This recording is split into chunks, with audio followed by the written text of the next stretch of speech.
Thank you very much. Thank you for tolerating that, all right?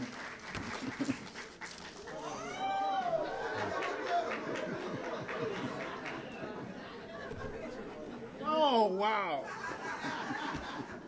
All right.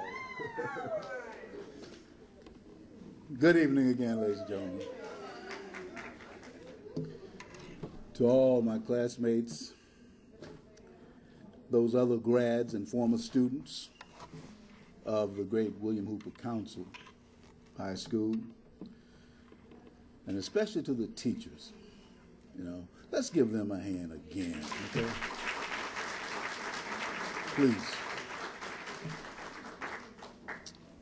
Like to, I can't compete with that stuff, not with the Tigers, man,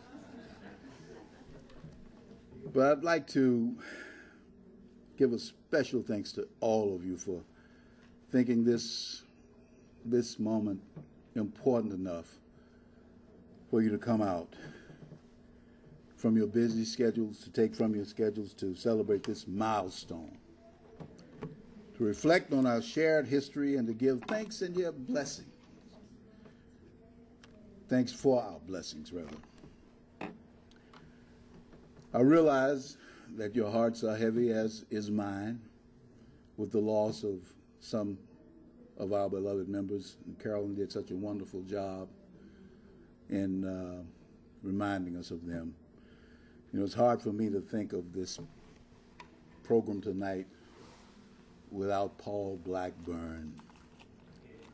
He would be here cracking jokes right now, making fun of my singing and everything, Paul, you remember him.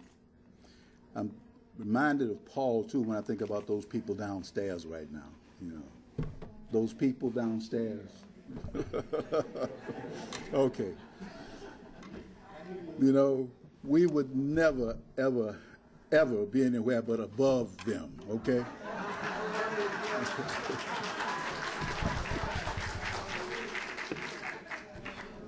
And I remember, in particular, our last year of playing them, we had a former buddy of ours, well, a couple of them, who had that same experience that Haley had. I think they ended up moving out to Edmonton Heights, so they left us. And they were going to play for Councill training. I remember a couple of them. Cy Dixon was one guy, Cy was a good guy, too. I like Cy. We were good buddies. But we found out that he was going to be playing defensive end. And we told him 3-4 months ahead of the game that we're going to run your end, first play of the game. We told him that. Paul Blackman was going to do a sweep. And he was getting ready the whole year, Did it. I think Paul, if he didn't score, we went down to the 5-yard line or something, Just did exactly what we said we were going to do. Jake Pope was another one of the boys who went out there and made quarterback out there, I think, And we wanted to give him a message, So we did. We ended up beating them, I think it was 25-7. I never will forget that score because we wanted to beat them so badly. I think the year before when we were juniors, George, I believe we beat them 33-0. Yeah. And the year before that, when we were sophomores, we tied, I think, 6-6 or something. We never lost to them. That's the point, okay? And we were one of those teams that came through there without losing the Councill training. You basketball players, I wish I could say the same thing, but that wasn't quite the story.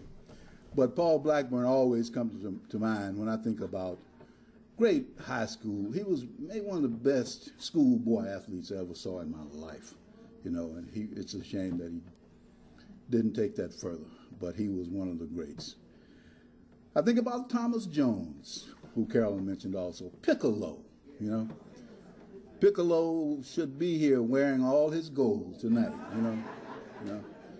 Had enough gold for Mr. T and Isaac Hayes put together, Of course, Coy Lee.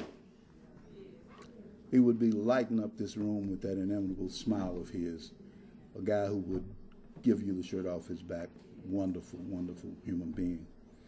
And we could go on. And Bertha and Berta, who were so similar yet so different, you know. But they showed us how similar they were in their going home, didn't they?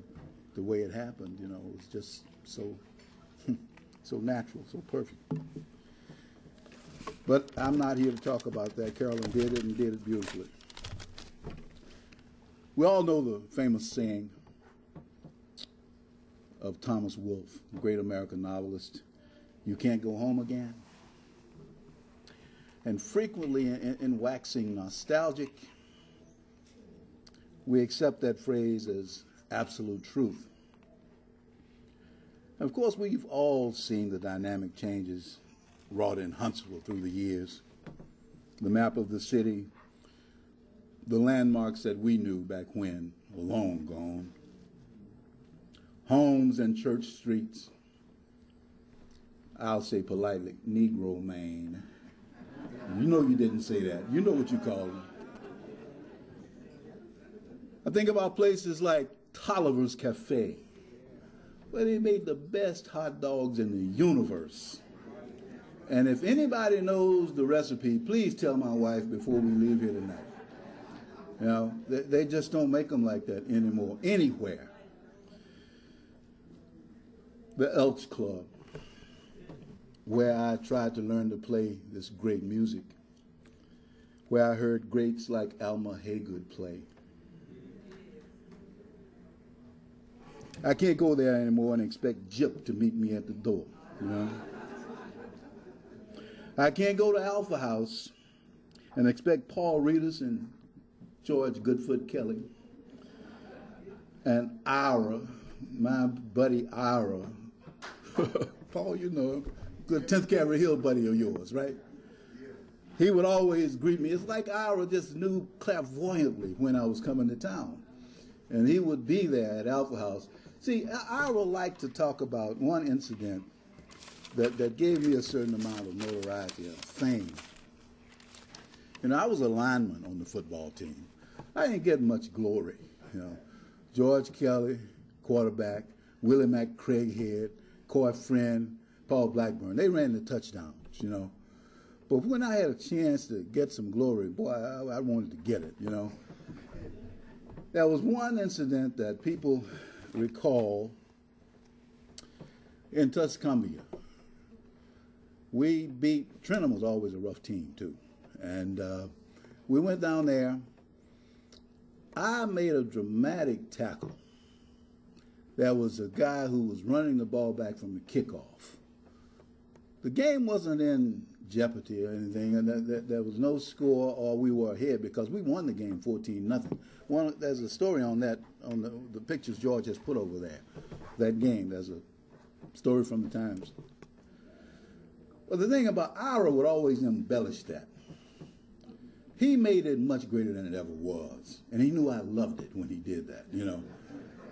He would say, I caught the guy on the 14-yard line, you know. There were faster guys than I, but I was the one who caught him, you know. And I caught him on the 14-yard line. I would say, but you caught him on the 1-yard line, you know. And he had everybody at the bar listening and just eating it up. And I would buy him beer all night long, just to hear him. But these are some of those things that you can't go back to, you know. I can't go home to that again. It took a major catastrophe a few years ago to show me that there are things that really matter, that don't change, and that you can indeed come home to. You see, I was in that humongous number of folk who were leaving New Orleans, my wife and I and her son. We drove here just about this time, the end of August, 2005. And we are so reminded of it as we look at the havoc being wreaked on the East Coast right now. It's like deja vu. Because in the hotel, we were looking at that, and it's the same thing. So I rediscovered Huntsville because I came here for evacuation, ended up staying here for the first time in my life since I left high school, staying here for 2.5, about a couple of months, I guess. And the city opens its arms to me, to my wife, to my stepson. I couldn't begin to tell you the kindnesses that were extended to us. A core part of our guardian angels were, of course, you, my classmates, Councill alums, teachers, and the city as a whole. That compassionate response was an extension of our wonderful formative years at Councill, where we came to know each other as brothers and sisters and to know our teachers as surrogate parents. A good number of you I knew from grades 1 through 12. You know, that's a long time to be with somebody on a daily basis. At my table there, I was talking to Betty and Pap, and we were going back over our teachers, grades 1 through 12.